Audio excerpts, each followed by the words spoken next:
agad-agarin na natin to sa episode 5. Agad-agarin na natin to sa episode 5 ng One-on-One Talk with Queen Madeline. Next topic natin is trust issue. Siyempre, mahirap magtiwala ulit kapag nasaktan ka na ng ilang beses. Pero wag kang mawawala ng pag-asa na meron tao pa rin na magtitiwala, magmamahal sa'yo. Maraming tao dyan na maraming tao at maraming lalaking babae na magmamahal at tatanggap sa pagkatao mo at huhubog sa'yo na muling mangarap at muling bumangon sa hirap ng buhay. May hirap ang buhay, pwedeng mapagod pero hindi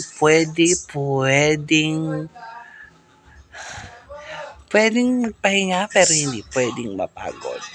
Diba?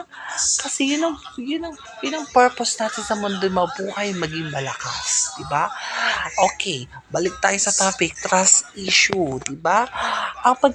Kasi pag oras mawala ng tiwala sa ng isang tao,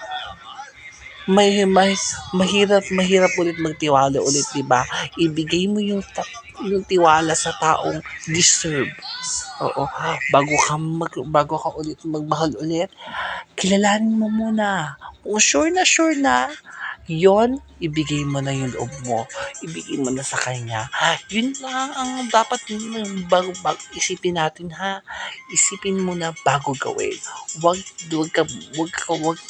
kang basta-basta gumawa ng mga bagay na ikasisira mo. Isipin natin as always na ang pagtitiwala mabilis, pero pag naloko ko na in the time na yon, yun ay hindi natin alam kung ano mangyayari sa atin, di ba? Isipin mo muna bago natin gawin. Kasi in the meantime, ikaw lang din ang masasaktan, di ba? Isipin bago gawin. Kasi maraming mga bagay sa mundo na mali, pero maraming mga bagay na tama. Gawin mo natin ang tama. Kasi always do things that people is be happy and kind. Gumawa ng mga bagay na ikabubuti natin, hindi ikasasama ng ibang tao. Ha? Thank you!